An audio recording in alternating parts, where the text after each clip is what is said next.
Hello, welcome. Division A, week 11, final week of the regular season. Let's see who's in the chat. It's Keen and TT1. Hello, welcome. Well, I'm sure you guys are unaware how the standings are currently. So, just for some perspective, this is the last week of Division A. Every team faced each other once, and as a result, these are their standings as of, whoops. Sorry. There we go. These are standings as of the last week. So as you can see, USA has a shot to get into the top 6. Well, they're pretty confidently going to make it to a playoff. Germany, unfortunately, not one of the top teams. And we're going to start off casting that. USA against Germany, and the top 6 teams make it into the playoffs. So let's go right into that. And just for the matchups to be on the screen, so I don't forget the later, we're going to start off with Tom Braun against Bakiryu. I have no idea who Tom Braun is. I don't know who he is, but he's been one of the strongest performing players. And let's go into game number 1.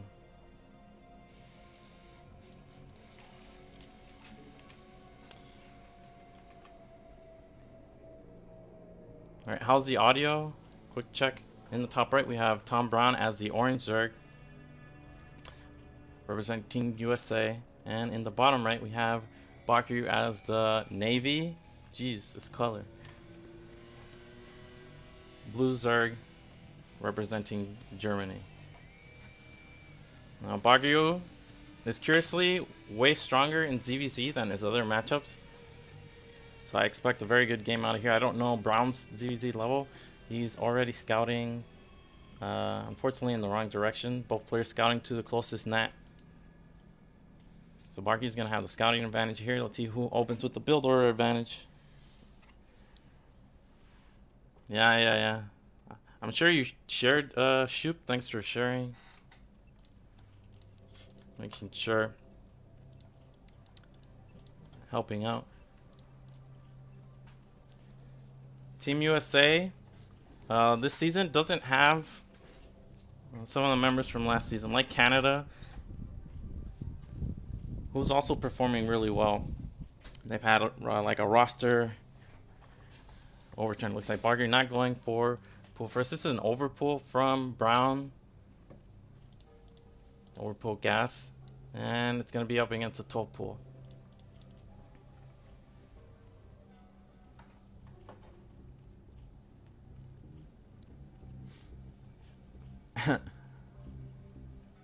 Here we go.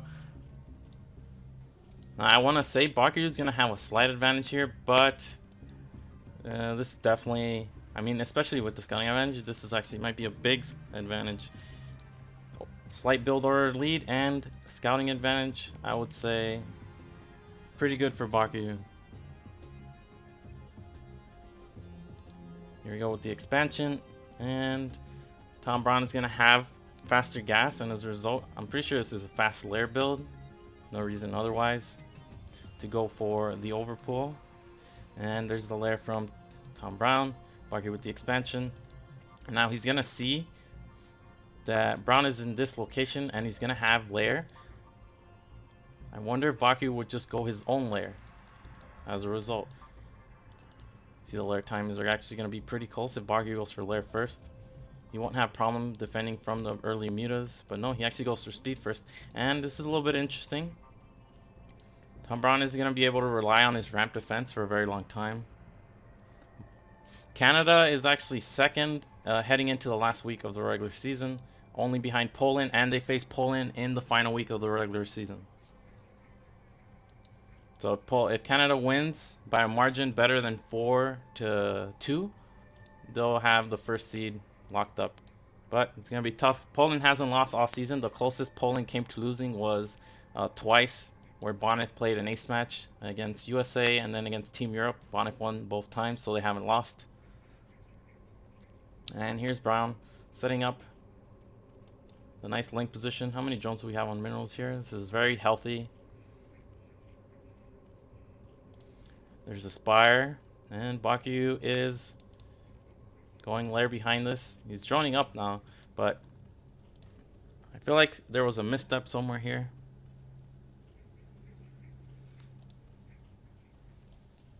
It's going to be very hard for Bakyu to break at all. But his Spire timing is so late compared to Tom Brown's. He's going to have to drone up. And Tom Brown does have a very nice economy here with 1 drone per patch. He also has a second hatchery. Team Canada, I guess the mainstays are Agio, Whip, Dragon, Red Duck, and Crossy. So those are 5 players that play every week for Canada.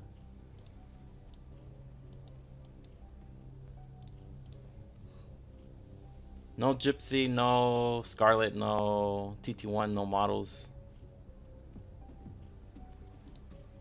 Alright, so Tom Brown is going to have the Spire complete.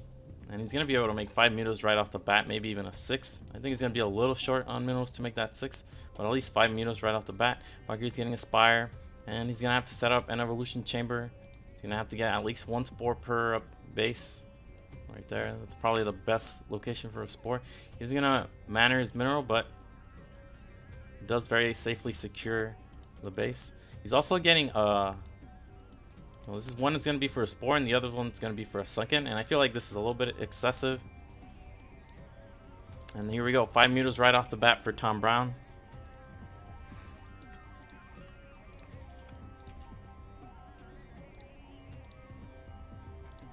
So sunken and spore from Bargain and 2 spores for base. This is interesting because I don't think this is necessary. Bargain already has a Spire. I guess this is just safe. And there's the first 5 mutas. Now Brown doesn't have a crazy economy. This is just barely, well actually it's only 8 on minerals. So he has to do damage here. His expansion is going to be quite delayed. And because Bakyu already has that Spire set up, he should be able to take back the air control any second. He did lose an Overlord. It's like Tom Brown is following this up with a bunch of lings, only lings. He's waiting for speed. So it makes sense for Bakyu to have this sunken, and Bakyu is walling off. He's got to plug these holes more than anything. It's only 1 sunken. He was supply blocked there for a significant amount of time. And here comes Tom Brown. The mutos, I don't actually know what they're firing at. Looks like they're going for the spore. Well, Lynx go for the sunken. And that sunken goes down. And Bakyu doesn't have any units. His home mutas are coming out now. Looks like 4 mutas are left alive. And this is just so many Lynx from Tom Brown. Looks like that expansion is going to go down instantly. A couple mutas out, but not enough. And I guess losing these Overlords was actually what did him in because he had no units. And this is a very nice timing from Tom Brown. Now the mineral line in the main is exposed. I feel like if Bakyu just hadn't lost this expansion, maybe he could recover. Now he's losing drones. It's going to be very hard for him to counterattack. Lings will just keep flooding into his main. Nice tactic here, hiding the Lings.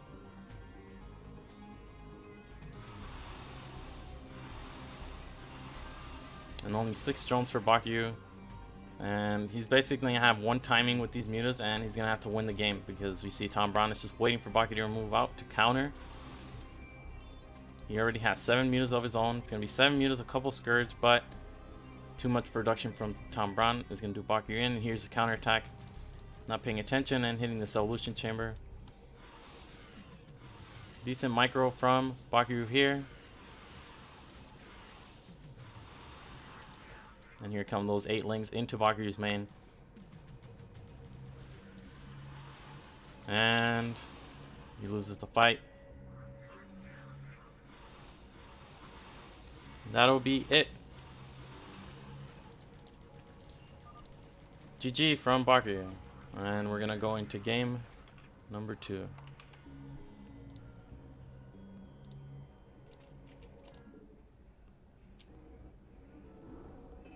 So that's 1-0 in favor of Germany, and we're gonna head into LML against Jaeyoon.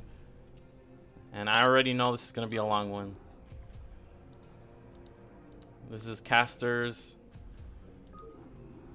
worst nightmare, casting Jaeyoon ZVPs.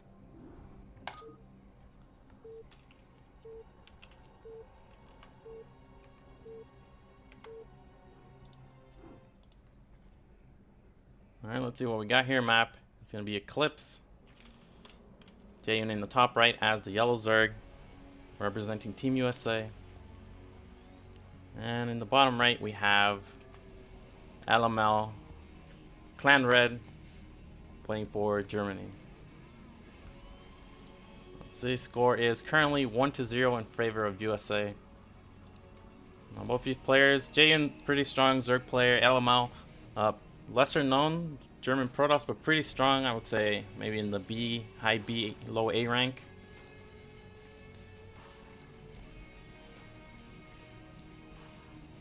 And this map Eclipse, I think it's pretty good for both sides. I was gonna say teams.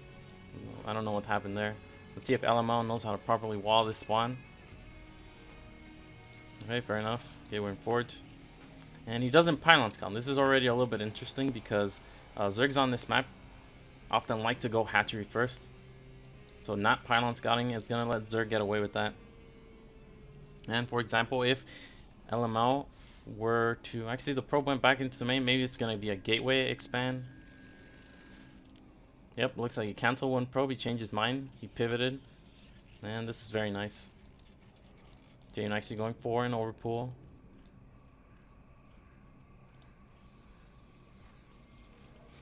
"11 hatch" is very common on this map. But Jaeyoon going for overpull against one gate. Now, I wonder how LML is going to head out with his first Zealot, because you can delay the amount of time Zerg has scouting information. So this probe, if Jaeyoon really knows the map, he'll know this is a gateway scout. Because this isn't a pylon scout, and a forge scout, if it were a 12 scout, would be much later than this. So maybe Jaeyoon already knows. I don't know if he's well attuned to the probe scout timings on this map. And here comes that first Zealot, and this is very interesting. LML's decision, what he does with this first Zealot, how he decides to move out. It's going to be very important. Jaeyoon just making 2 links, and now he's joining up. He's also sending out a drone scout, which is important.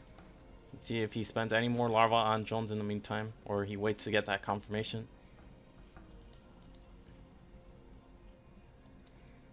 There's that drone scout, and we see these are immediately made into links. So very nice play by Jaeyoon, not taking any risk. And the reason he did this is, well, he wants to take this third, but he also wants to have as many drones as possible. So he just needs 1 extra drone, and now he can make that third hatch, then that gas, and you have a very nice economy. Hello, thanks for the balloon. Thank you very much.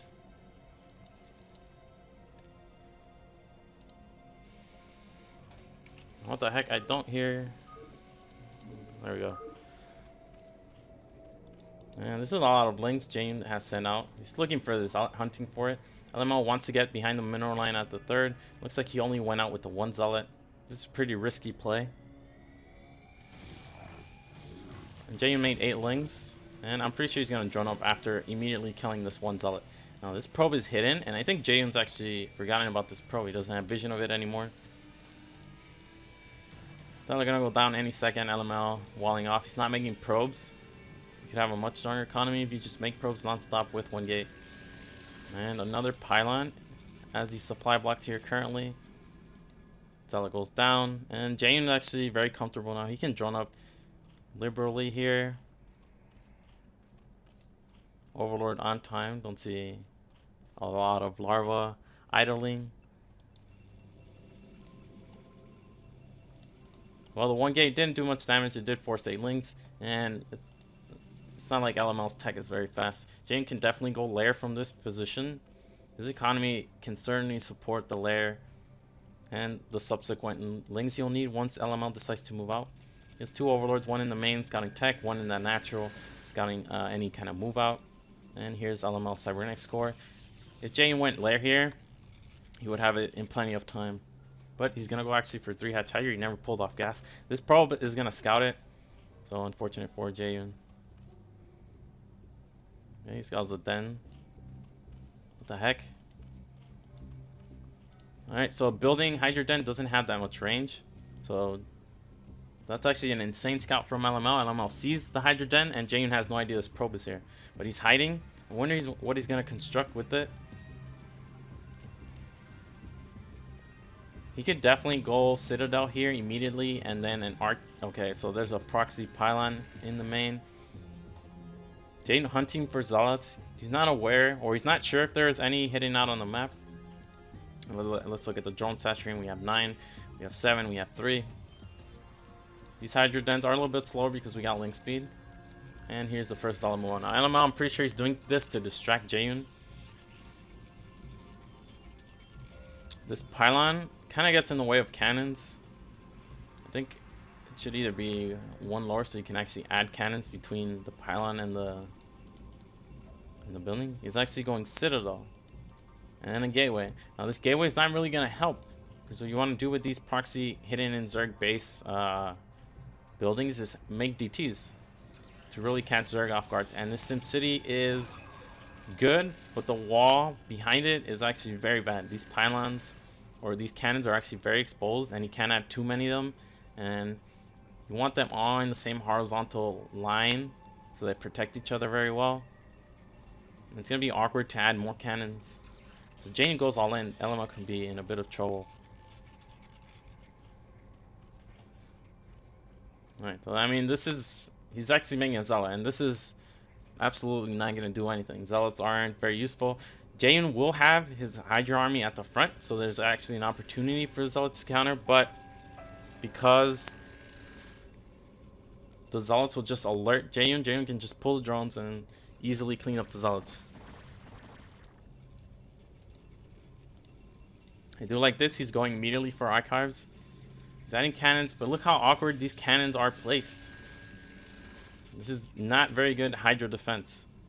If Jaeyoon just kept massing Hydras, you can see he's already droning up. Taking a 4th base, making drones. That's a 4th base, 4th hatch. And here he comes in with the Hydras. And if Jaeyoon had made more Hydras, this would already be GG. He's droning up. He snipes one of the cannons. Another cannon's about to go down. I think this game is over, actually. These 2 back cannons are a little bit harder to snipe, and I think Jaeyoon's just going to take the killing the wall, denying the +1 as enough damage. Actually, a Zealot counterattack. Looks like the Zealots are being split up. Jaeyoon doesn't even realize this yet. There's a drone pull. So we have 2 Zealots harassing. Jaeyoon's not really mining from these 2 bases now. And because he's actually still droning up, this is a ton of drones he's made. He's not made any single units. He only has these 6 Hydras at the front. And while this isn't going to kill that many drones, maybe 4 or 5, what it's doing economically by forcing Jaeyoon to pull is tremendous. And now we have a DT being made in the main. The wall is going to go down, but this wasn't that much damage with the Zealots. I know the gateway's been spotted. Unfortunately for Jaeyoon, there's no Overlord in the main. He should definitely suspect this kind of play now. And this is actually very concerning. Where are all the Overlords are at the net? There's so many drones here, none in the main. Jaeyoon's not mining gas because it doesn't have. When you go 3-hatch Hydra, you don't really take a second gas very fast, because after the initial Hydras, you're gonna be droning up a ton. So you still be floating gas even with 1 gas. And here's that DT. And this is gonna be very painful. Jaeyoon has absolutely no gas. LML should definitely target these drones, the gas drones. And here we go. 4, 5, 6 drone kills. Jaeyoon's not mining gas again. Another. Oh, it's heading to the natural. No units here. Jaeyoon hasn't noticed. This is disastrous now. There's that DT. 8 kills, 9 kills. Looks like no other DT got out. Oh, what a hero DT. 13 kills. And then let's follow up behind us. Let's see. It's adding 6. It's up to 6 gateways. Finally gets a forge. I don't think he has any upgrades, actually. Jaeyoon does have time to drone up. Even though he suffered a ton of damage, LML was delayed. He's only at 30 drones. If you distributes them nicely across 4 bases, he really wants minimum 45. But you can see he's struggling to recover his economy, and he definitely just doesn't have gas.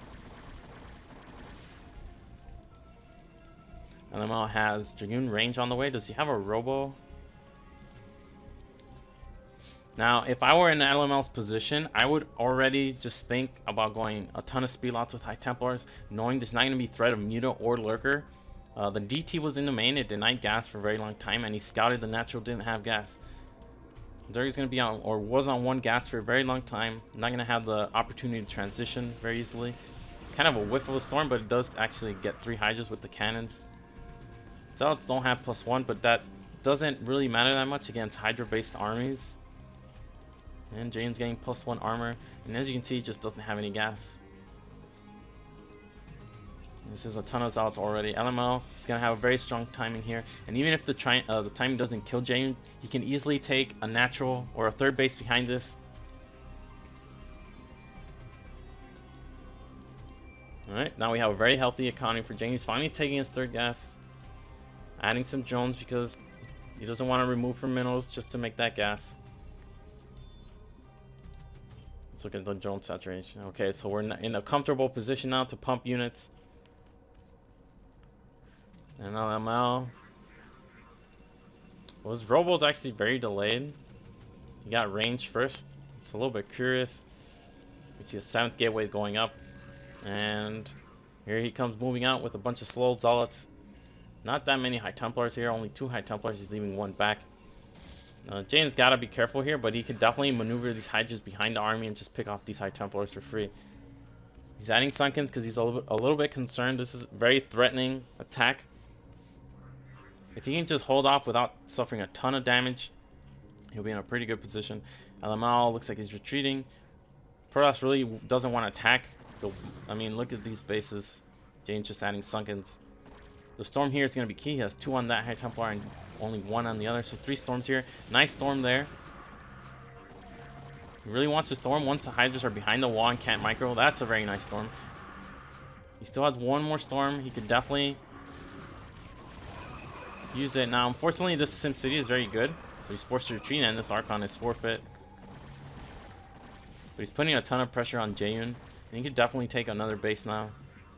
He went up to 8 gateways, actually, and the Robo is complete. He can follow up with observers, and Jaehyun has a Spire. So only 1 Corsair was made, and I think that Corsair went down.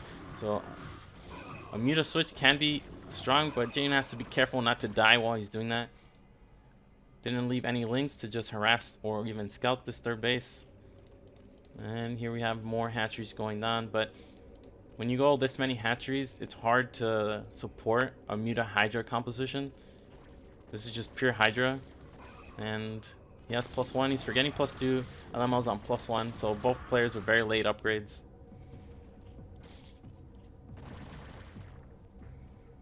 Yeah, so Jaehyun has a ton of hatcheries, up to 9 hatcheries. He does have 4 bases. He's getting a 4th gas, and this is going to lead to a very strong Muta switch if he ever decides to do it, but like I said, he has to be careful. As Protoss is attacking, it's very hard to Muta switch. You really want to catch Protoss with your Mutas at their base. And here are the first Mutas coming out, but this is the worst time to see them. There's enough Dragoons left over here even that he'll be able to defend his High Templars. 3rd base going up.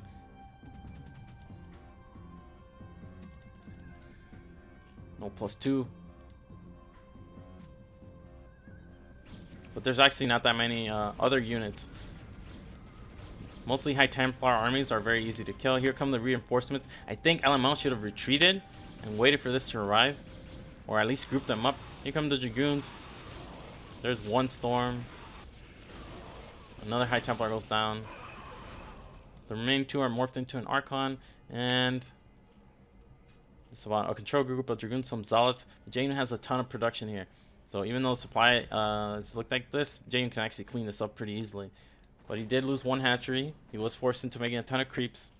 And LML is actually going to attack. This is the worst place to attack, where Zerg is the most fortified. Can easily get flanked here. Units attacking the Sunkens while the Hydras do the damage. And now it's going to be easy to clean this up. There's only Dragoons left. There's no storm. Barely any Zealots. Looks like LML's trying to full retreat here. And this is kind of a throw here. You don't want to lose these Dragoons. he is able to get on the high ground. Some zealots here to tank the fire, and he did rescue at least some dragoons. But nice play there by Jane. He is slowly coming back, finally getting lurkers. He does have a ton of drones. Where are they though? Queen's Nest, second evolution chamber. LML does have 3 bases. Berserk is pretty comfortable on 4 bases against 3.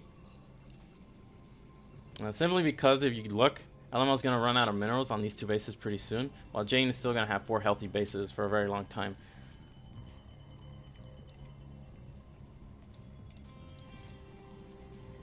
What ends up happening is Protoss, if they stay on 3 bases for too long, they'll start having very heavy, high Templar based armies, because they'll be so short on minerals, and with 3 full mining gases, they'll be very healthy on gas. See another gateway being added, and LML can actually, yeah, he's actually taking another base just right away.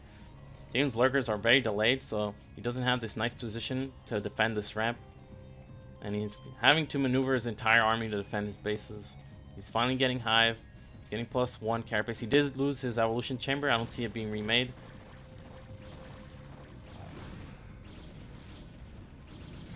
He's got to control his hydras here to avoid the storms. Supply blocked.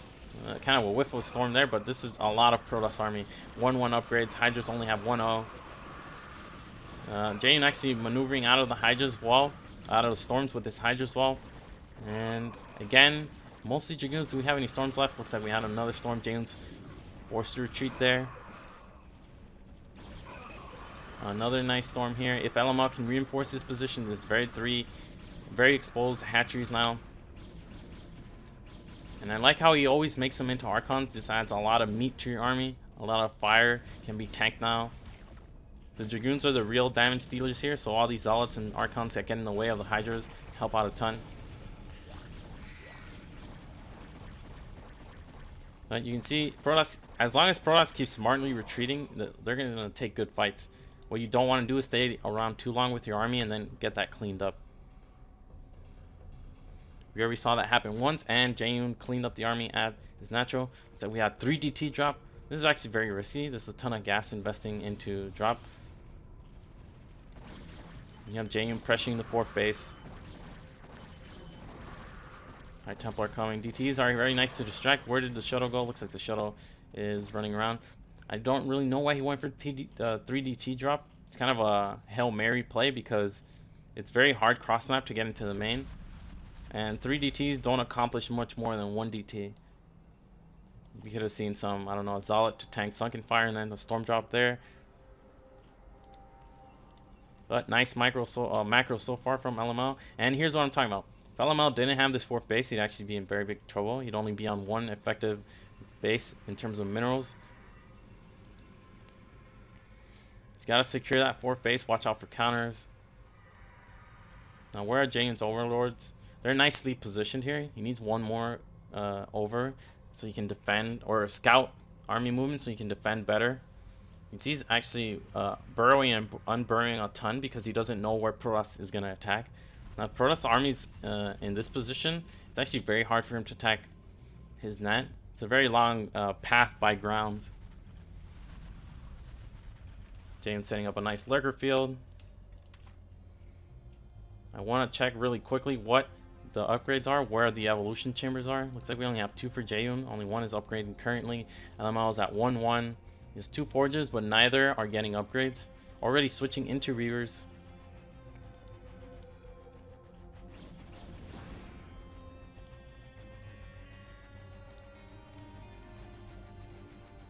And here we go. There's the shuttle again, but again, cross map, 2-player map, impossible to drop them in. And Jane has a very nice lurker field. I'm just gonna highlight all the lurkers where they are. Some nice storms, really softening up the Zerg army, and this is a terrible angle to engage from as Protoss.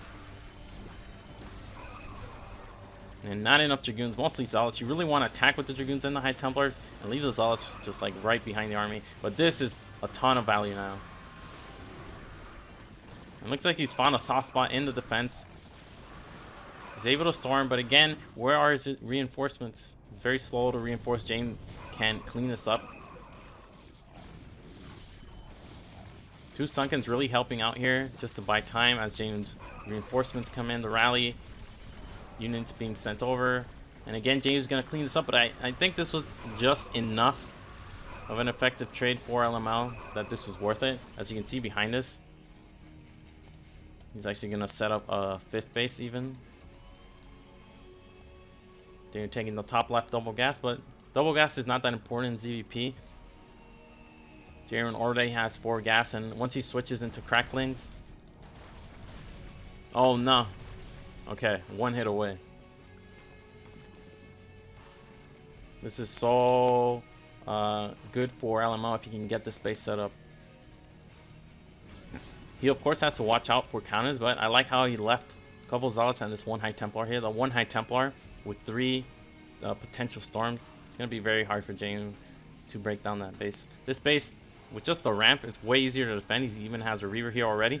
I can't believe he actually walked the Reaver from his knight here in that time. But this is much easier to defend, so you can see him positioning his entire army over at this base. Now this is going to be... this could be a win for Jane, but it's going to be a grind. Protoss, once they get established defensively on this map like this, there's only 1 base left to take. Now this base is much better because it has that extra gas, but in terms of minerals, there's actually only 1 extra patch. It's going to come down to a fight for that last base. Jane's still not getting any melee upgrades. This is because he lost that 3rd evolution chamber that was at the front. So these lings aren't going to have any upgrades. LML. Oh, this is actually catastrophic. He's only at 1-1 with his dragoons, or with his ground army. Well, thank you for the balloons. I don't know how to read your name, but thank you very much. And here we are again. Jane, where is his army? It looks like he's out of position here. Not a ton of lurkers. He's actually not mining gas from his 9. He only has 1 drone out gas. And looks like LML is breaking through. He only has 1-1 ground army. Jane has way better upgrades. Jane, all he has to do is hold, and I think he's actually going to be in a good position just because of the upgrades. His army's going to scale way better. But this is a ton of splash here with these High Templars and Archons. It's going to be very hard for Jane to engage.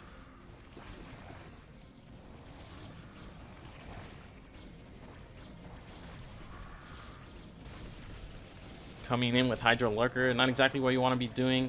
Lurkers are very hard to engage with. And LML finally reinforcing an attack wall. You can see he only now is getting 2-2. He has a ton of gateways, ton of production. He's able to reinforce. He's breaking into Jane's main. Looks like Jane just spread a little bit too thin, has units everywhere, but none at his natural, and LML just picked the perfect time to attack.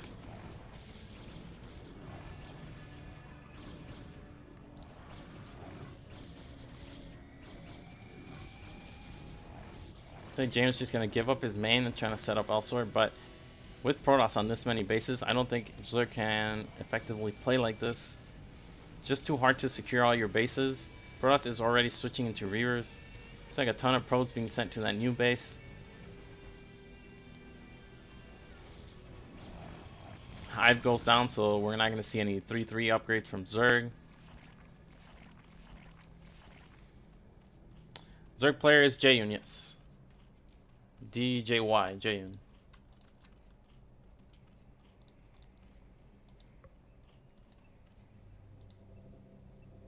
And here we go. We have a creep colony being set up here.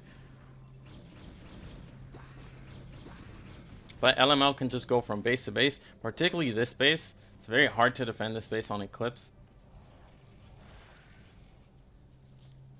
But also bottom right, there's no Nidus here, and there's not going to be any Nidus due to the fact that the Hive was killed.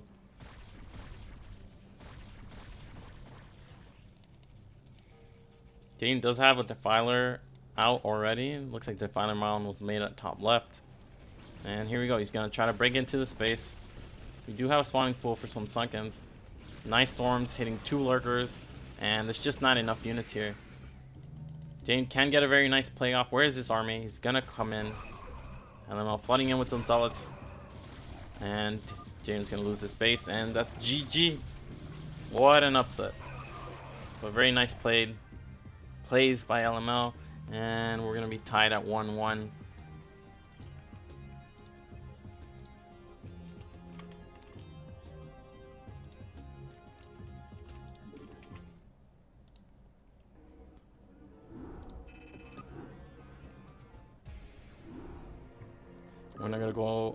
We're gonna go into game number 3.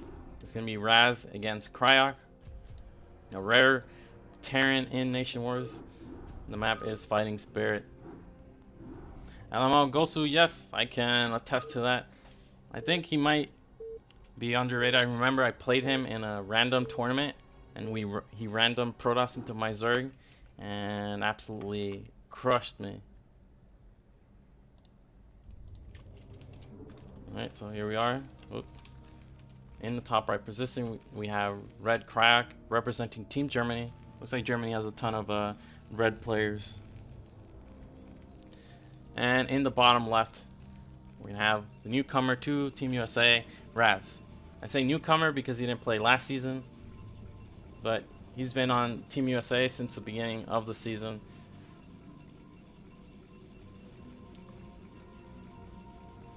Map is Fighting Spirit, and we're gonna have a PvT cross map.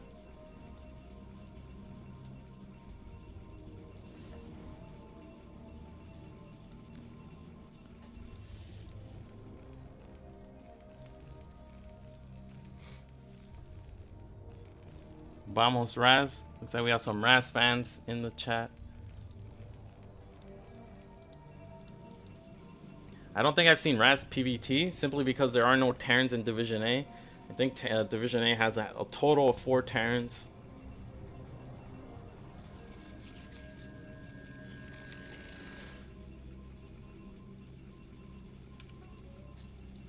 And looks like we're now a Gateway from Raz. Now he's Gateway scouting, a little bit curious. No reason to scout this early as Protoss. Maybe he wants to do something in response to 1-racks. But Cryok has that nice SimCity in the main, and he'll probably go for Factory Expand here.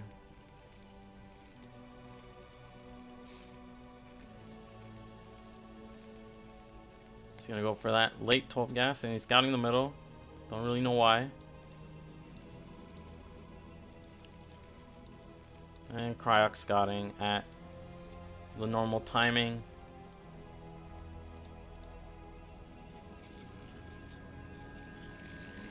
Protoss is going to lose a little bit of economy with this fast scout, and I don't think it really pays off to scout Terran. Like, what is he going to do when he gets to Terran's base? He's going to see that Terran's not going to have 3 on gas mining. I mean, that's probably the only thing he'll be able to see.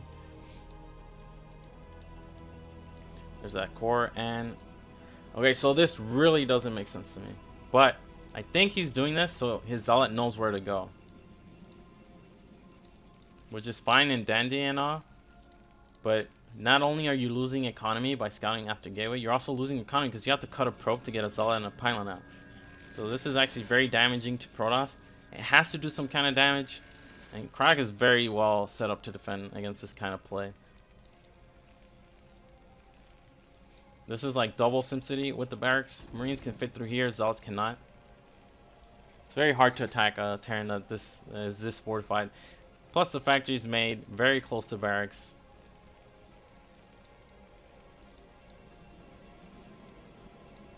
Now Cryok doesn't know his Zealot is coming, and here we have the bunker being set up. This bunker should be denied, but Cryok should respond with a Vulture first. SCV is pulled immediately, and there's a retreat. Smart by Raz not to force the issue, trying to get into the main. Do we see a Vulture? No, it looks like no Vulture right away. Add-on instead. Oh, 3 Zealots cannot micro. Oh, 3 Marines cannot micro Zealot. There we go, but he's just going to retreat to his wall. This Dragoon is going to be key.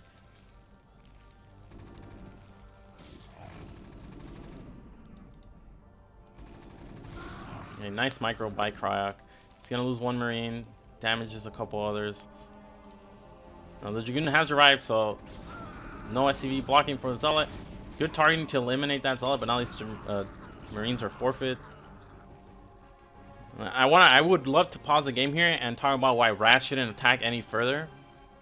Like, the damage has been done. The only thing that can happen here, well, maybe he can get one more Marine. Look at that missed shot. Like, that one happens 1 out of 264, but I feel like with Dragoons it happens every other shot. Alright, so very smart if he just retreats here and calls it a day. Because last thing you want to do is engage SCVs with Dragoons. Now you should see this tank and try. Oh, okay, he retreats. Very nice play. Krog did hide this SCV out on the map, and now he's going to get that rescout. If Raz was paying attention, he would have been able to deny it, and Krog would have actually been in trouble because Krog can't confirm. Just seeing the Nexus doesn't mean anything. He can't confirm what the fallout does. It looks like the tank might go down. Nice repair.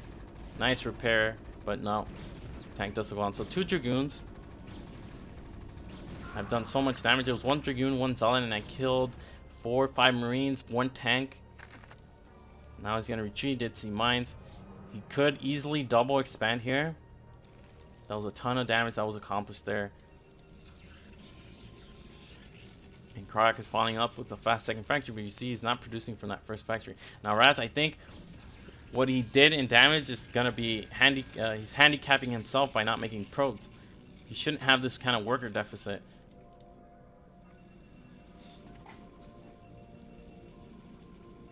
Like, I wish this wasn't here. I would actually think Raz was in a commanding position, but if you look at the worker count, I would actually say Krog is definitely just fine here. Why isn't he making units? There we go. Vulture at the 3rd, trying to slow down. It already has 1 kills. I'm pretty sure that's a probe. Could also be one of the Dragoons at the front.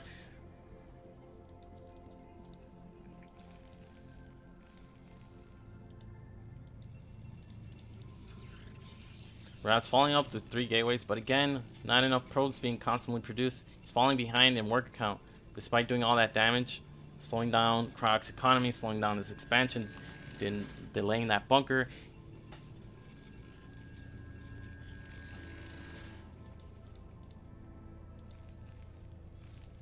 Armory follow-up. No academy, just an eBay right away.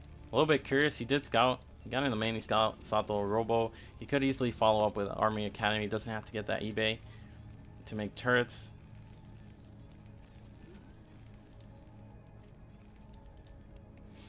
And Raz already has second gas speed. Look at this worker count.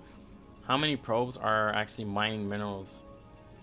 Alright, this is nice. So that second gas finishes, you're gonna put 3 on gas.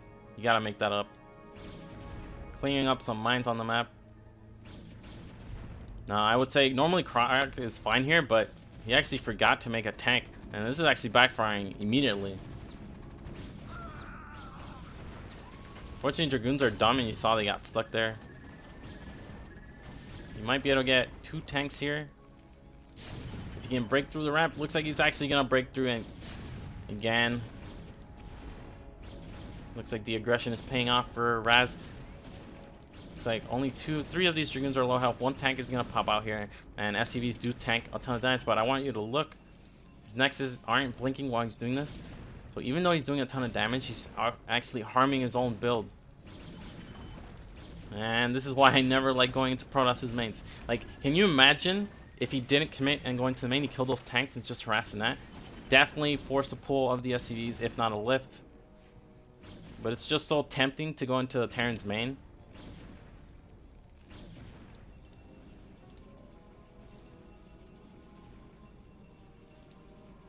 And there's no kind of follow-up tech. There's no Citadel. So even though Krog has suffered a ton of damage, he's actually not under that much pressure. It's not like Protoss's 3rd was really fast. It's not like Protoss is falling off with fast tech. This could be carriers, and that's actually a nice play. This is something I would like to see. If you feel like you're ahead against Terran, why not go for carriers? And this is what I'm talking about. Don't go in the main. You can just harass the net. Now he's got to make workers. Oh, this is an overextension there. You see the Dragoons are dumb. They didn't even shoot. Krog is going to be able to scout this 3rd base. No +1, so if this is carriers, +1 is going to be quite late. And there's the academy finally for Krog. And he's actually adding factories here. No 3rd base is going to be made. Maybe he's a little bit concerned. He's suffered a ton of damage. Lost a lot of tanks. Maybe feels like a kind of bus is following this up. And second Stargate Fleet Beacon. Still no +1 for the carriers.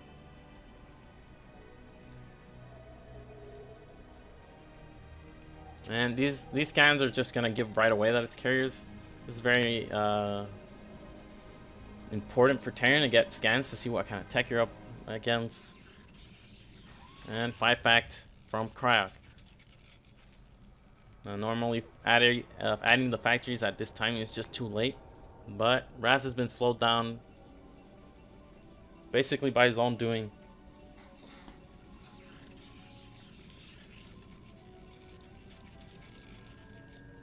And there's a Stargate done. 1 carrier in production. Carriers cost a ton of resources.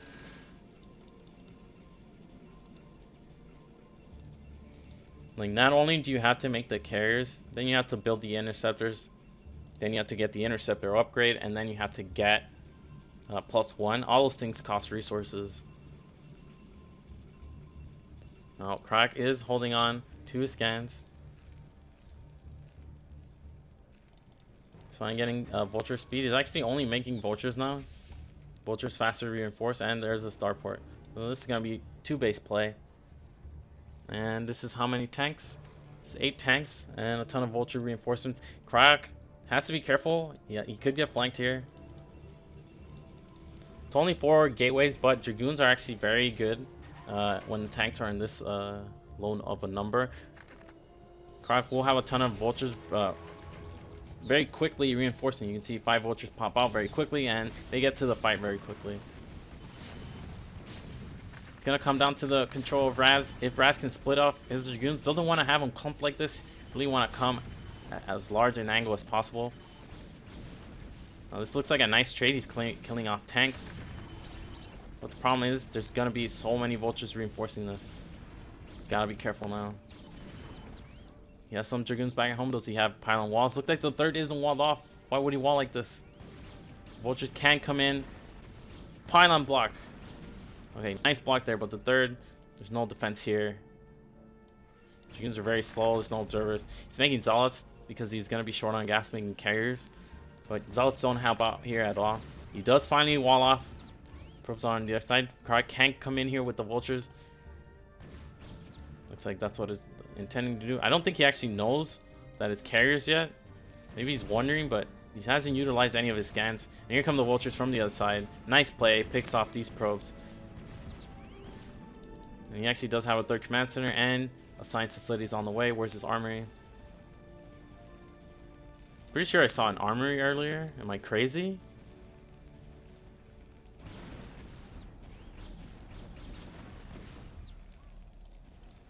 Is there really no armory? What? Alright, carrier's getting +1. Raz really needs Dragoons. Like, lots of Dragoons.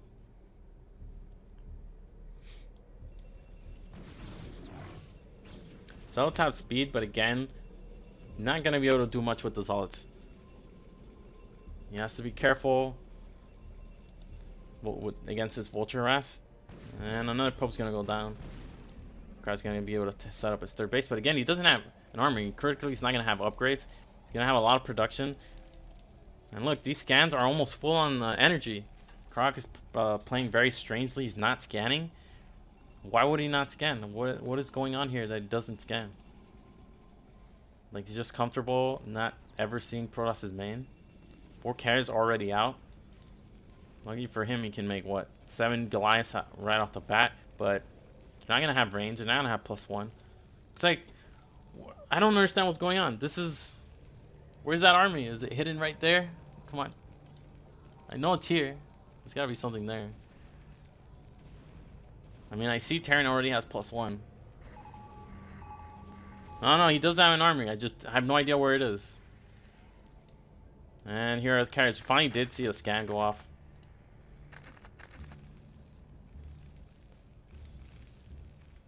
Oh, look, there it is. Hidden armory. Nice build.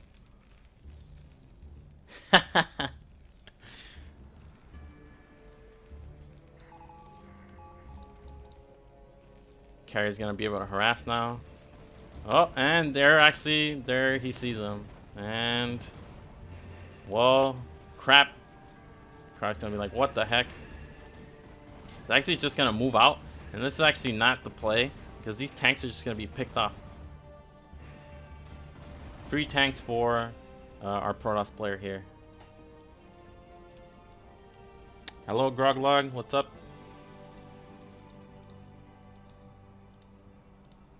So the play here from Raz is to clean up the tanks and just keep making Dragoons. And Dragoons, well, I mean, this is so many Vultures, but usually if you have enough Dragoons, the Vultures just don't do anything. It's like 1 turret is the only anti-air Cryak has here. He's suiciding his army to buy himself time.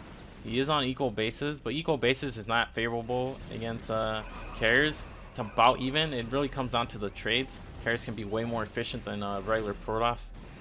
And he gives away all his tanks there. Now, good for him. He has the 3rd gas. And Raz is going to have a tough time taking a 4th base. But you really don't want to just throw away tanks like that. And I like that we see more gateways from Raz. When you go carriers, you still want to have a ground army because Goliaths are terrible against Dragoon-based armies.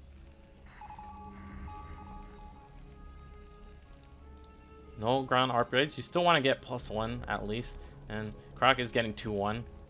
So even though he has very late ground army upgrades, Raz didn't prioritize upgrades either. Carriers at the 3rd base. Enough turrets here to buy time. We do have a decent number of Goliaths. How many carriers assist here? Only 4. Looks like the 5th and 6th are still back at home.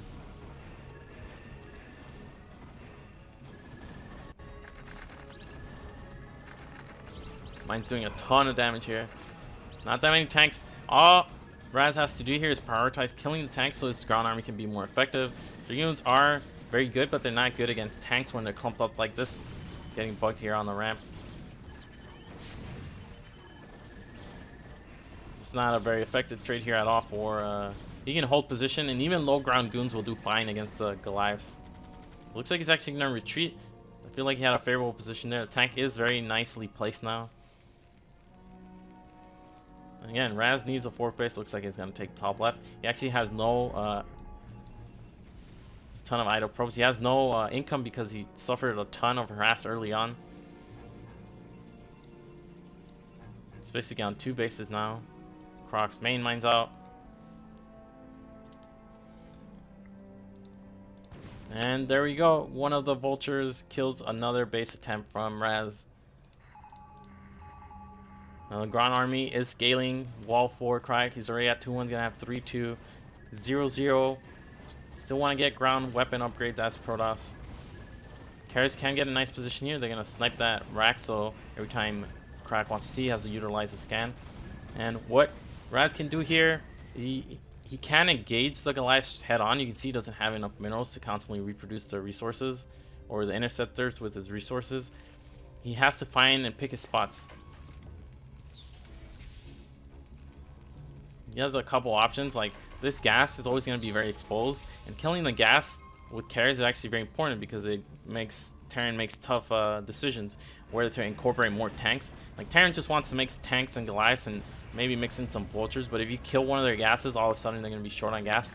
Can't produce pure Goliath and tank anymore. Have to mix in more Vultures than they want. And here we go. Here's a big engagement. Nice arc of the Dragoons by Raz. This isn't Croc's entire army. Looks like it's coming in slowly and kind of piecemeal. And again, Croc's army is going to get cleaned up here. We have a 4th base. Now this is trouble for Cryak. Look how much army was actually left at the rally. Raz shouldn't overcommit here. He already took a good fight. And nice pullback there. But this game isn't over because the upgrades. There's going to be another strong timing for Cryak. Like I was saying, how Dragoons are actually very good against Goliaths. But if Terran is so far ahead in upgrades, Goliaths might actually be decent enough. Looks like he loses another carrier there, and that'll actually spell doom for Protoss. He's already lost 2, or actually maybe 3 carriers. He doesn't have, like if you're losing carriers against Terran, and you don't have the ground armies to support a transition, then you're doomed. he is getting Storm, and Storm is going to help out a ton. Goliaths will clump up, engaging carries, and they're kind of like beefier Hydras. Storm is very effective against them. Here we have another move out from Krak. This time he has about half and half army composition of Goliaths and tanks, but this is enough Goliath. It's only 3 carriers. What Raz can do, I mean, I really wish he mixed in more DTs, but look how late his third gas is. He's limiting his options. What he could do, for example, he doesn't want to fight this head on, is he could counter and start mixing DTs. And every time you send 1 DT, sure, the Terran will eventually scan and kill it, but DTs can get a ton of damage done. Looks like this base was scouted. Now this is big trouble because he doesn't have any cannons on the ramp to buy him time. He doesn't have DTs to buy him time, and as with carriers, if you lose your economy, the game's over. And Krak is gonna go for that killing blow on these 2 Nexuses. Again, only Goliaths here. Needs better Dragoon control to just move up the ramp quickly. Looks like a ton of Goliaths coming in, and looks like 1 Nexus is gonna go down. Top left Nexus is also gonna go down. This army might even get cleaned up. There's only 3 carriers here. Looks like another one was left back at home. Raz not paying attention here. Carriers really need to retreat here. They don't have an easy escape path anymore. He's actually going further in. And another carry goes down, and with these 2 Nexuses dying, I think this might be it.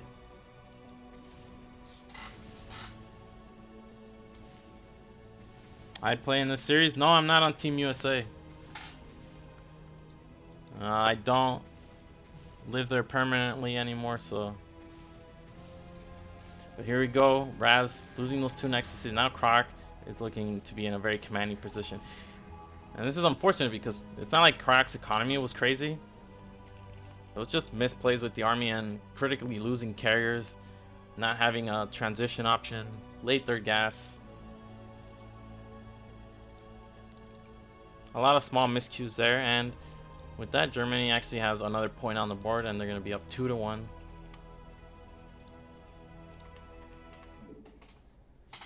We're going to head into that 2v2. USA B, I think USA B is actually first in division, the 2nd division.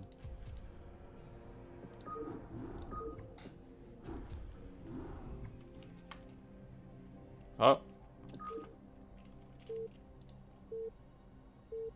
Well, that wasn't timed well. Is that Striker? I don't know who that is. Alright, here we go, here we go. Let's switch the colors. It's like we have opposite side spawnings, and we have, it's gonna be Darkstorm on the left side with Raz. And then on the other side of the map, we're gonna have Striker for Team USA and Fisheye.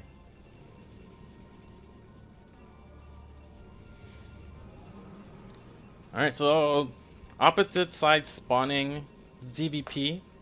The Protosses are gonna be very strong here. So I'm interested more in seeing, like, Protoss wants to go 1 base Ser play.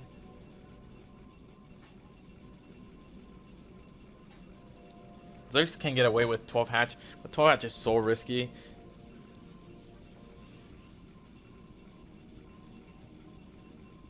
Protoss always wants to kind of like wall with a gateway here. Some spawns it's better than others, depends on where your zealot's gonna pop out. Here we go. We see a pylon, another pylon, Overlord from Striker, and also from Darkstorm.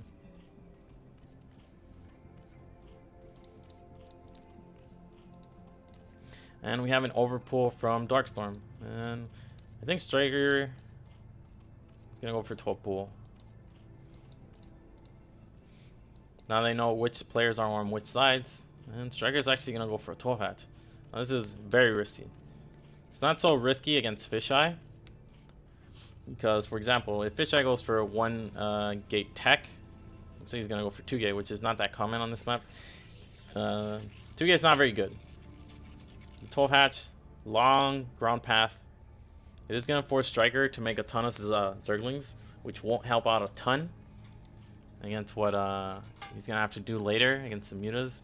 And looks like 2 gates on both sides, so this is not, it's not ideal. But the Protosses are going to be able to put pressure here. Now, Fisheye isn't going to be able to do anything against this 12-hatch. 12-hatch is actually very good against 2 gateways, especially when they're in the main. It looks like we only have 1 set of lings here being made. He is scouting the 2 gate, fully aware of what's coming. And I actually like this play a lot because he's not going to want to make Zerglings. He's going to want to make Sunkens and tech up, go Muta, and then combined with Fisheye, he can pressure on the other side of the map. While Raz is going to be here, and he's going to have to deal with Sunkens with his out. So not going for tech, limiting his options here. So I already think Team Germany has a nice build order lead here.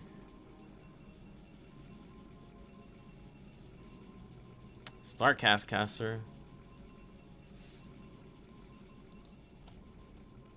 Alright, there's a lair.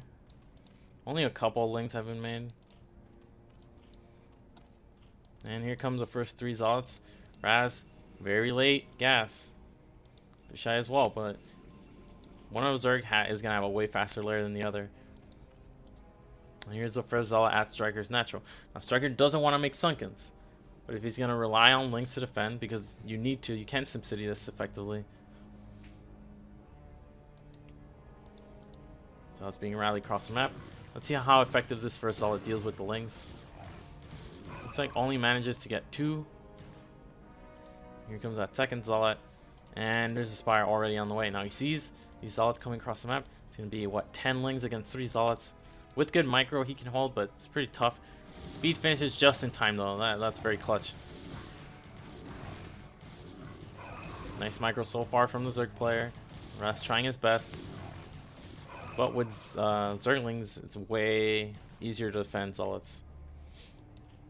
And actually, it's like, look how long this rush distance is via ground that Zerg can defend 2 gateway production with 1 hatch, despite going lair and even making drones. I mean, that's ridiculous.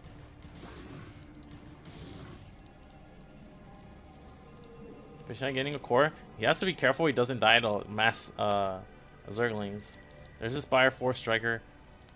And Dark Swarms. Spires are almost done. It's 4 Zealots here. Is Spire going to have anti-air in time? Is Striker going to have anti-air in time? He does have a significantly better economy than his Zerg counterpart, but he's going to have way later tech. I think he's going to see here the Spire timing, and he's going to need some kind of defense. And here we go. This is what I was talking about. This is 6 Zealots, which on its own is not that threatening, but the fact there's going to be 3 mutas to support these Zealots. Striker has to get defense for both. I mean, these mutas should just head over there immediately. No reason to waste any time. And here we go. Here come the mutas. What does Striker actually have? He only has Zerglings and a Sunken. That's only 3 mutas, but it's more enough to mow down several drones here. You could additionally just target the Lings and the Sunken so these Zealots can be more effective, but 2v1, Germany's build is better. Raz can't actually do anything. His tech is so late he can't support his ally on the other side of the map, and he can't counterattack the Zerg. Zerg already has air.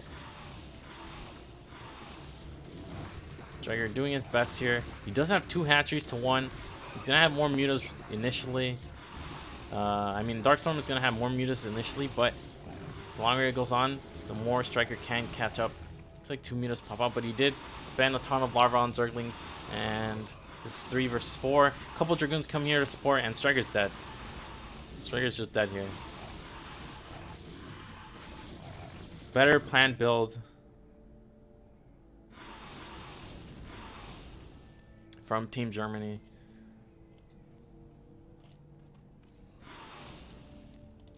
I mean, you can see how hopeless these Zealots are.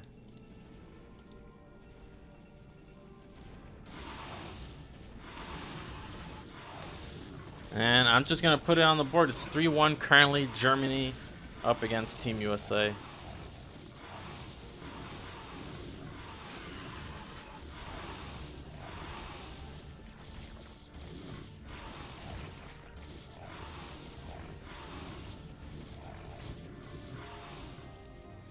Another small zealot counterattack. Looks like I missed a larger zealot counterattack, downing a ton of drones here. Oh, here we go. Another drone goes down.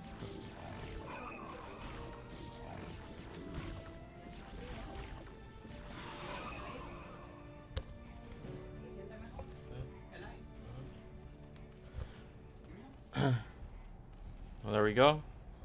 He did manage to harass him a little bit, but it's not gonna be able to win against two players. Eventually Zerg will slowly recover. Striker's just dead. Can't even produce units. He has one Zergling. Gonna be eliminated soon.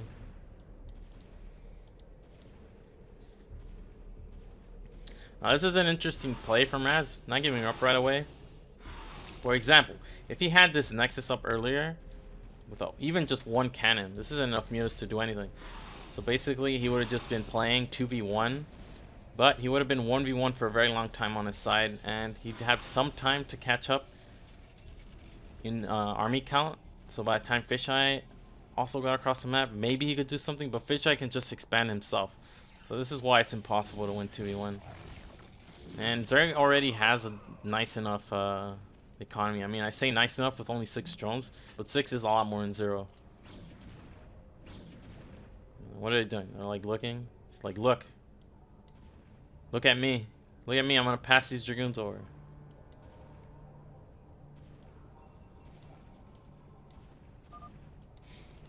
The striker eliminated, very sad. I mean, I think you can pass him over, right? You just put a dragoon there, then you mine with the probe. But it's not even worth it. Here comes some more mutas. Again, just want to slow down Raz. He's not gonna be able to win. And looks like he leaves right there. That's 3-1. 3-1 for Germany. Alright, let's look at the next set. It's Striker versus Remag. USA is actually, well, if you looked at the current standings, USA was 2 points behind Canada, but they had the tiebreaker edge. Canada is up against Portland, but USA only has 1 point currently. And even if they don't win this series, they have to get enough points, because there's a pretty big difference from the 2 to the 3 seed. 2 seed gets a bye. This is all very important. So we're gonna go into the next set. It's gonna be Striker against Remag, another PVZ. And the map is gonna be on Neil Silphid.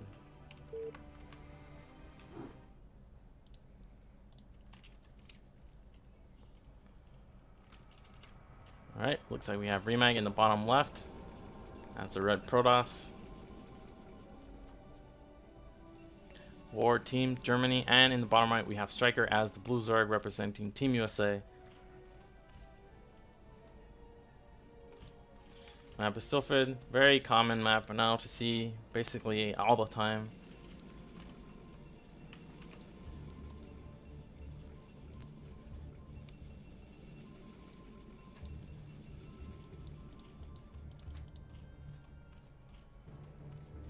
I'm interested in this matchup because Remag, I think Remag of all the German Protosses is probably the best.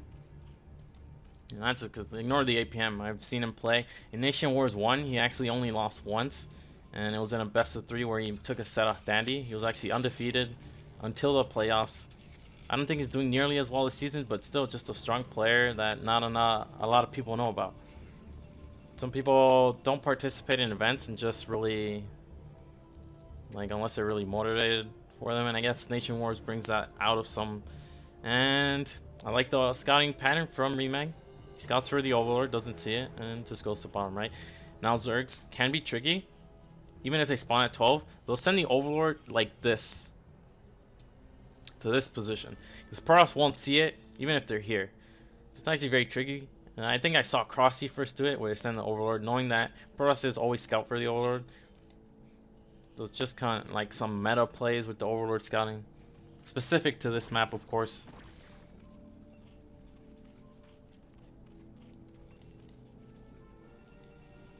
Remag sees the overpool, goes for that 12 forward. He'll be able to get Nexus first up against this, unless he pylon blocks the natural. But just putting the probe there. Now Striker heading out with that drone scout. He's gonna send another drone to go to his natural. Remag should try to deny this as much as possible because in this I was gonna go on a long tangent, but it's not gonna matter in this game. Basically, in these positions, the longer you delay this natural, the more likely Zerg is gonna make their third hatch elsewhere. Now, if they make it at 3 o'clock, it's gonna take forever to drone to get there. If they make it at the mineral only, all of a sudden, Protoss is gonna have attacking opportunities in the mid game. Zerg is not gonna have third gas. That really limits Zerg, and like just forcing Zerg to take this mineral only when you spawn in this position, I think is good for Protoss. But just half a second away, and Probe gets a hatchery down. Now we're gonna see Striker taking 3 o'clock as his third. Gas already down. It's very standard. This is Nexus cannon, right? I missed it.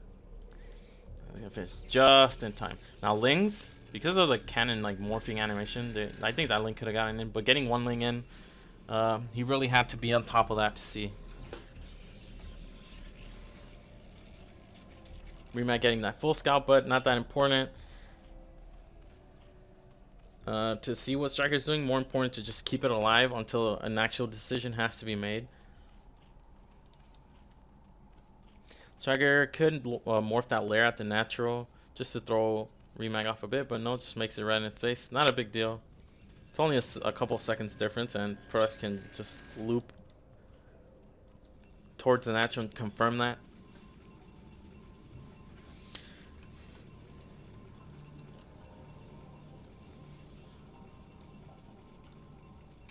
Alright, what are we seeing here? I mean, very standard play from both players. There's Cybernetics core. It actually might be a couple seconds late. Looks like the lair was faster.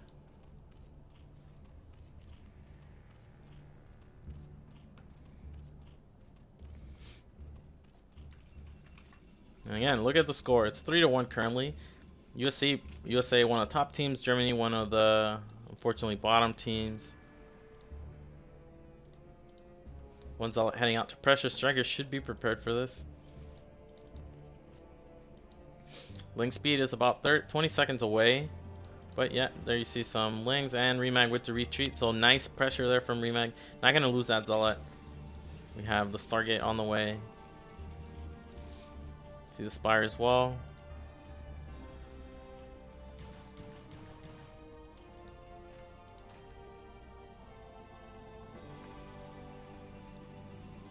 Second gas from Remag.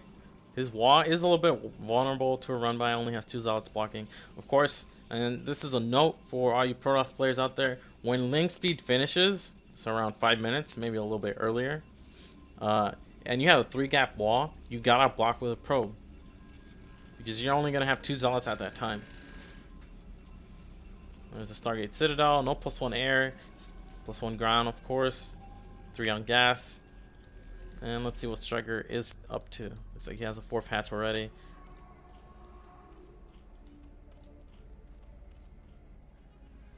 Fifth hatch going down. Looks like standard 5 hatch Hydra follow-up incoming.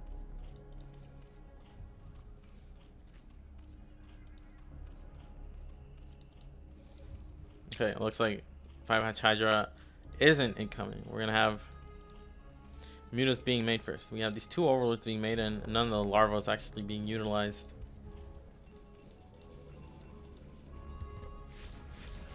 Probably gonna see 5 Mutas and then rally support of Scourge.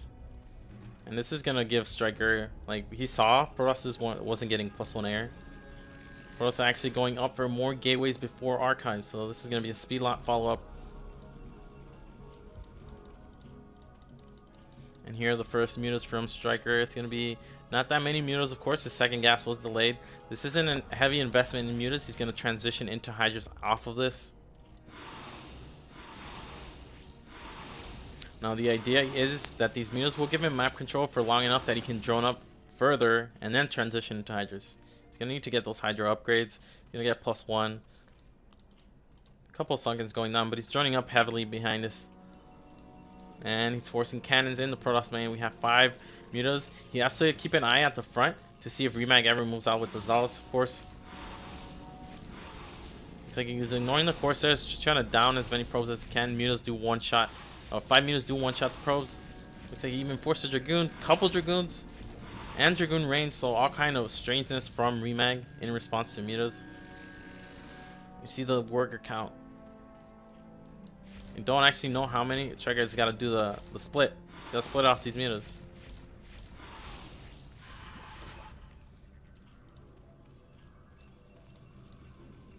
That was a ton of economic damage. That was actually more than I expected to be done. He had 2 Corsairs, but they just ignored, the mutas just ignored the Corsair fire. And here's what I'm talking about. Here's the transition already in play, and he's doing this with a healthier starting off point economically. Hydra speed just finished. Now Remag could have been out on the map earlier. He does have 3 Corsairs. He has a ton of speed lots, but the problem is here is his late archives. 6 hatch for Striker going down. So very nice opening from Striker. And I'm a little bit concerned for Remag because the Striker just keeps making Hydras from this point. This archives timing is so late. And I think he might realize this because he was in the main for a very long time. He only saw Citadel. He saw these fast 2nd and 3rd gateways. Maybe Protoss has a 2nd gateway, but the 3rd gateway at that timing indicates they're delayed their archives. So I'm pretty sure Striker was very aware of that. And here we have already a control group of Hydras. This is a ton of Zealots, but he's going to have enough at his natural. Now his 3rd has less Hydras, but it's hard to break up this ramp. He should really go with a 3rd, though. 3rd only has 2 hatchery productions. And no, looks like he's just going to dive into the net. The Hydras can actually ignore the Zealots and just target the Corsairs so that these Overlords aren't exposed. Very nice wall here. Zealots can only come in through a small gap. You can see only 2 Zealots are able to attack at a time. Striker relying on defense from these hatcheries, not reinforcing with the ones at his 3rd.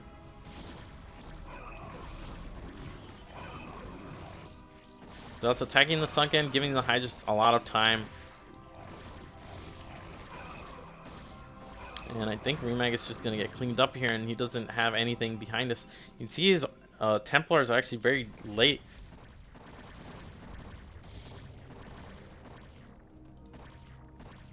Striker is supply block. The Corsairs did do their job, but the ground army did not. And he's just dead.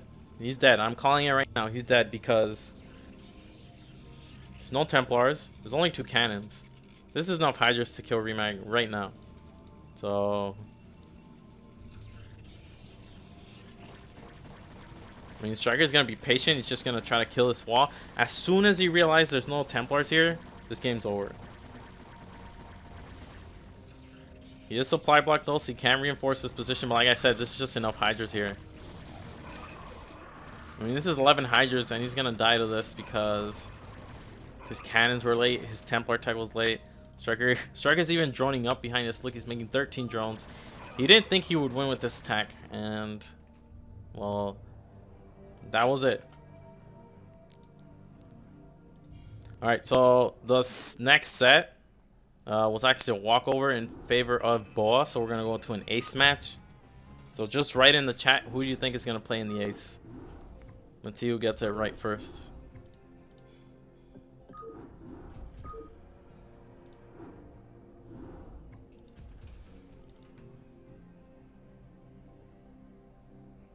Come on. Let's see who gets it right. There's going to be a special prize. No, I'm just kidding.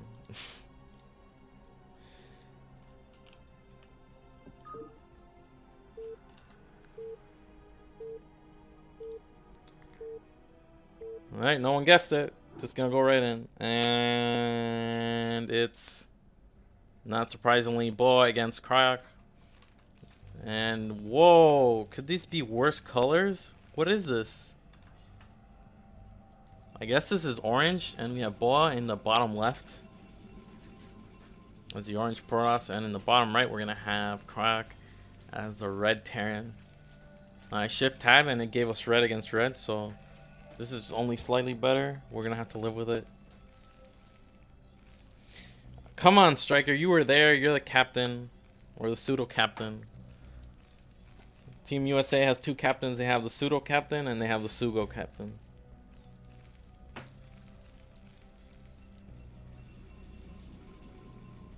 Alright, map is Polypoid. So I'm trying to think of recent matches I've seen on this map.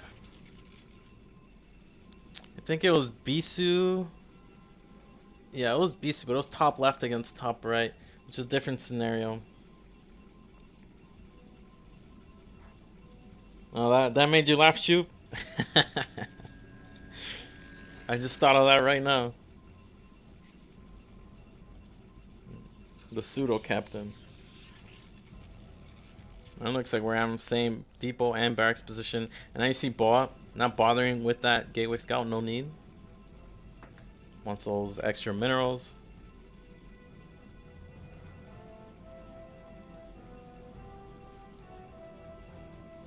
And going for that, I mean, it's no difference, but late 11, 12 gas. Crack. Actually, no, he's not doing the same. Not doing the same SimCity here.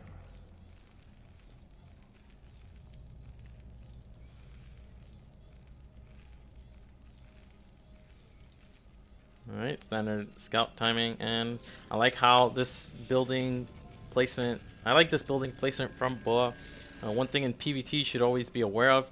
PvP, for example, you want to perimeter pylons, and like even pylons outside your base to scout incoming shuttles, but PvT, what you want to do is wall off your mineral lines. So you're walling off your third bases and all that. Your naturals are getting a wall, but your main also has to have some kind of walling involved. For example, this cybernetics core means now that vultures can't get behind the mineral lines from there. And I'm pretty sure later on we're going to see obstruction here for any kind of vulture drops, even if Terran doesn't go for drop.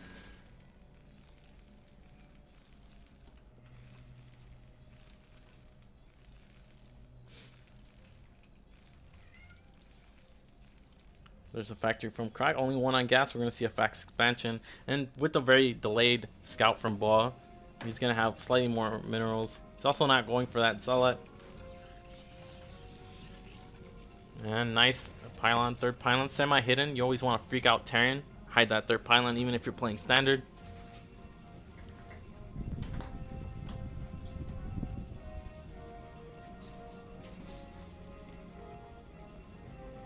Map name is Polypoid.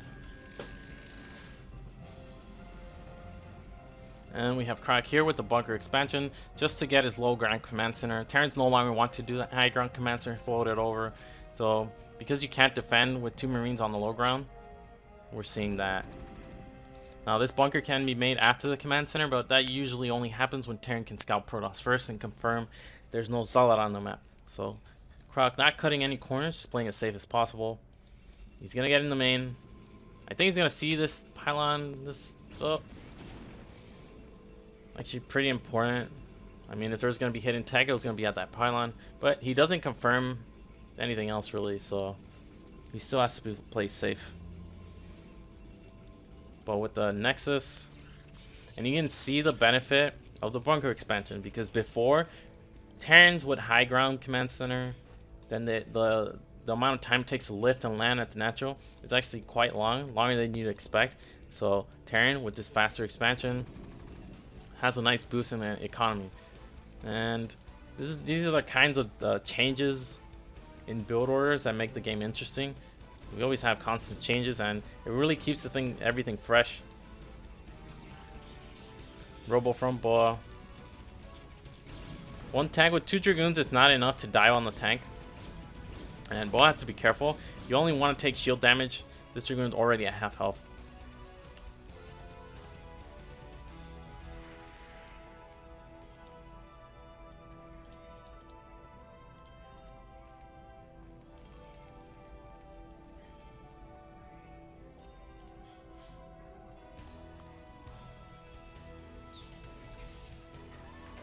Krog actually got siege, and this is also not that common because with the bunker you're already secure against Dragoon bust, but he's getting siege. He didn't really scout what Bo was doing in his main. He only scouted that there was this pylon here. Really, we have the Robo, 2 gateways.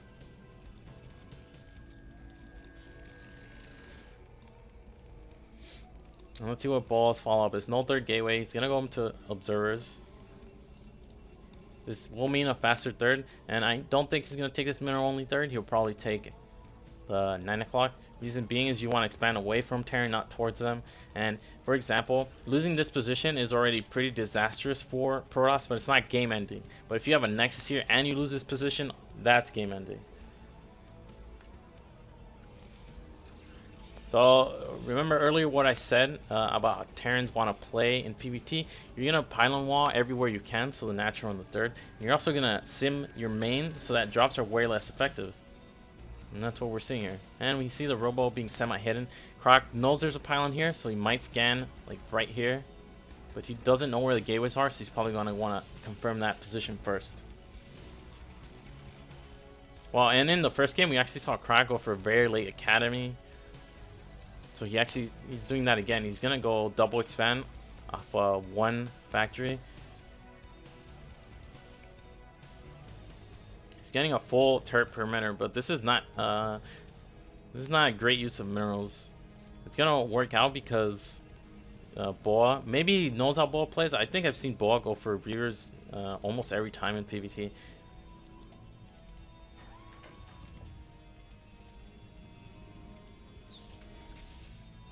There's a ton of resources going into turrets.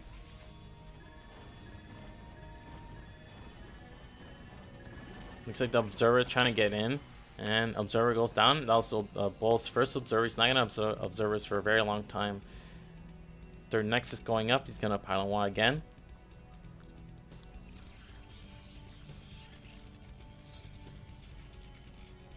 But Terran does have a very nice economy here. We're gonna see a factory explosion any second now. Third command center about to be landed. No third gas at this base, but again, it's not super important in TVP to get that third gas up very quickly.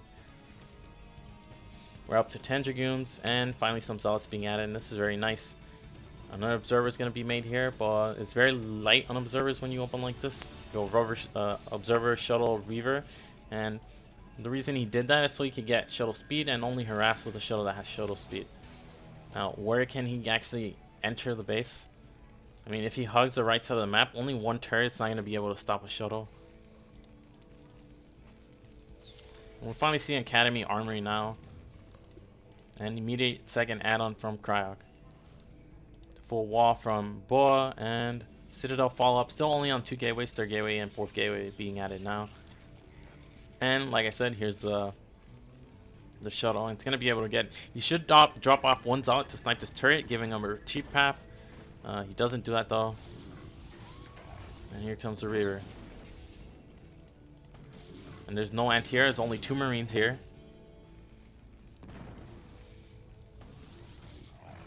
Not a ton of economic damage done yet.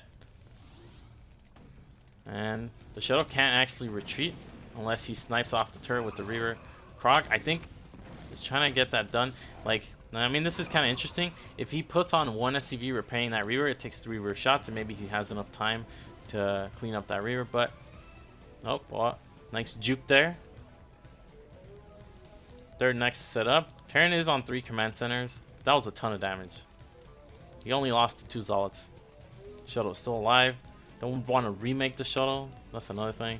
And we're actually going into Archives, no Stargate. So I like this kind of play. This is going to be Storm follow-up. Now, Boa can definitely take this as his 4th base. Very nice work count. Croc still in the lead. He did have a faster natural and faster 3rd command center. And he's massing up a ton of tanks. I like the double turret now. He already saw that 1 turret wasn't enough to stop the harass. And he's getting +1. We should see a starport. +1 is at halfway. Want to follow up with +2 right away. And we're seeing some vulture upgrades being mixed in. Still no 4 from Boa. Just playing safe. Now if he, like, I should mention this. If Boa was going for Stargate, one of the coolest things he could do is before getting that Arbiter, like the Stargate, you make it just slightly earlier so you can mix in a Corsair. And then if he leads with the Corsair to tank the turret fire and then the shuttles, that's another option he can do. And now Croc isn't going to go starport. He's going to go for 1-0 timing. He's already adding the factories. It's going to be a way faster timing, but he's only going to have weapons 1. He's not going to have 2-1. But it will allow him to attack right away once these factories are up. And this could work out in his favor. Bull is taking that 4th base. He's only on the 6 gateways. Just got scanned. He scanned the archives or the High Templars as they popped. And it looks like Croc is kind of anticipating a bust, but this is not the kind of game we're looking at here. And there we do see +1 for boss, so he has to prioritize ground upgrades if he's not going to go for Arbiter play or Carrier. And we're seeing more gateways being added. Where are those shuttles? Here they are, kind of semi-hidden here on the middle of the map.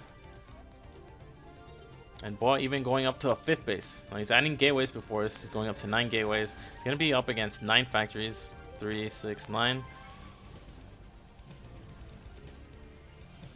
And Croc is just going to be able to pump units out here. Just pump, pump, pump. Doesn't really want to harass with these vultures. If he's going for a big timing right now, every vulture should be prioritized as army. He only has 2 Goliaths, very little NAR. Finding some more Goliaths being mixed in. But I think he's just waiting too long with this attack. Boa is adding gateways, more gateways coming up. Boa also completely blind, doesn't know what Terran is up to. And here comes the big attack. And this is a very short push path, and it's not very open, so Protoss can have a tough time engaging here. He will have this high ground, but he needs to delay the push as long as possible. He does have an observer finally seeing that Terran is very close to moving out. One thing in his favor is he has a ton of splash damage in the way of High Templars with Storm and Reavers. But looks like Croc is just going to be able to waltz right across the map, get in position, in range of this Nexus. And here we go, the 3 shuttles. Now, not the greatest angle of engagement from Boa, but nice Storm there on the tanks. Reavers getting dropped off, Zealots on top of the tanks, and that was so much splash damage that Croc got cleaned up right away. And now, not enough tanks, all on the whole low ground. And even with just Dragoons, he can clean this up very easily. So, very nice defense from Boa. I actually thought he was gonna get caught off guard, but by the look of that engagement, it was Cryoc who was caught off guard, sieging most of his tanks on the low ground, very clumped up. Like Terran wants to siege up immediately once they see Protoss coming in, but with the incorporation of those storms, that was actually a disastrous fight for Cryoc. Now, because Protoss doesn't have Arbiter tech, so he's only on Gateway Army. This game isn't quite over yet for Cryoc, but it's not like Cryoc is in a ideal scenario either, because he delayed his upgrades. He's gonna be on 1-0 for quite a while. I mean, he can get 1 armor, but just 1 armor isn't gonna be enough. Boa really should prioritize his upgrades though. Looks like Crowd just wants to keep attacking, and he does have a ton. Like, these are evenly matched in terms of production. But look at tank count.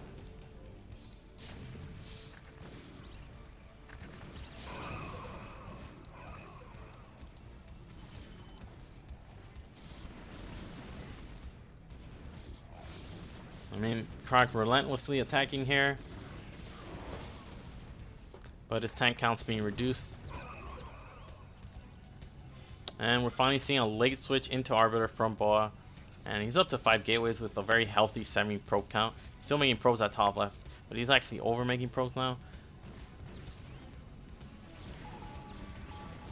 He still has 7 Zealots in these shuttles, so all these sieges are, I mean, very prone to just getting Zealot bombed.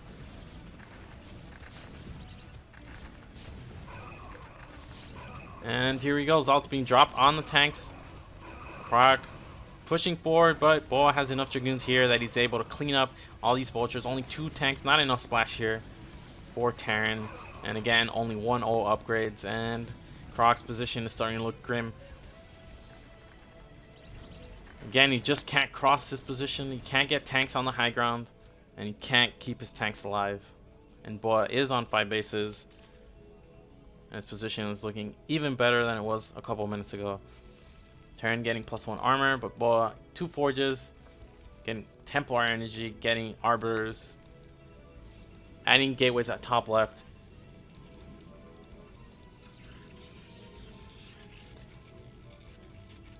Double Stargate, even another gateway, and just a very nice position for Protoss. Protoss able to recover very quickly with this economy. Terran having a tougher time.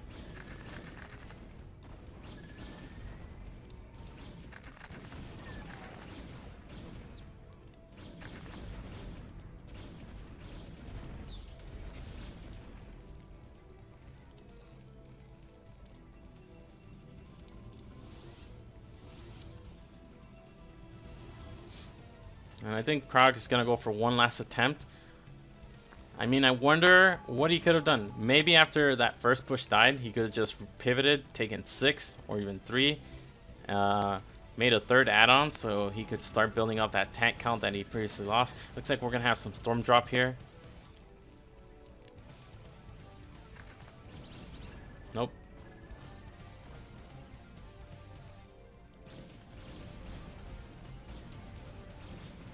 Another Nexus going down for Boa, and Boa looks like he's gonna go in for the bust now. He has 2 shuttles, only about 1 control group of Dragoons, but that does make it more likely that he will bust. If his army is mostly Zealots, they can just filter in through the mines, drag him on top of the tanks.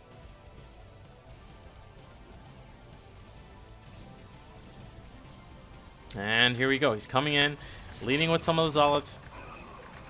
Zealots dropping on top of the tanks. This High Templar is gonna get it. Nope, no nice storm there. That's a nice storm. Even if you clip those vultures very low on HP.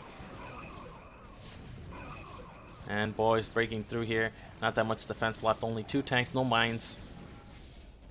And very nice macro from Boa, reinforcing the position immediately. Very short reinforcement path from natural to natural. Nice upgrades as well, and Krog with the GG, and with that USA wins. So that's 4-3 USA. And that'll be all for today. I'm going to show you the matchups again. To cover briefly who won, we had Tom Brown winning. LML beat Jayun. Krog beat Raz. The 2v2 was won by Germany. Striker beat Remag, and Boa won over Haritas via walkover. Now, how does that affect things? This is the last week. We only have Canada against Poland left. Sweden was on a bye, and so were Europe and Russia. But let's just cover really quickly what's going to happen this week. So this is last week's result. Look at the standings. You can see USA is going to jump up to 42 points. Sweden's on a bye with no points because we had 11 teams, so every week one team has a bye. Then we had Europe. They're at 34, but they're going to get the full +6 because they're up against Peru. They're going to go up to 40. Russia also gets that full +6. They go up to 38. So USA, at no worse, is going to finish either 3rd or 2nd. And yeah, so there's only one cast left that actually affects the standings. We have Chile against Bolivia, but as you can see, they're too low in the standings to qualify. Only top 6. The ones in green make the playoffs. So as it stands now, USA is at 42 points, and we have Poland and Canada left to cast. And hopefully you join us for that. Alright, that'll be all for today. Thanks for tuning in, and join us next time. We're still going to have one more Division A cast, and it's going to be playoffs, mixing in some Division B casts as well. And that'll be all. This is SeriOsity, and thanks for tuning in. Si te gustó este video, no olvides darle like. Y si aún eres nuevo y aún no te suscribes, te invitamos a hacerlo y a darle clic a la campanita. Recuerda que todos los días viernes estaremos subiendo nuevas guías y nuevo material, todo en relación con Starcraft remasterizado. Hasta la próxima, amigos.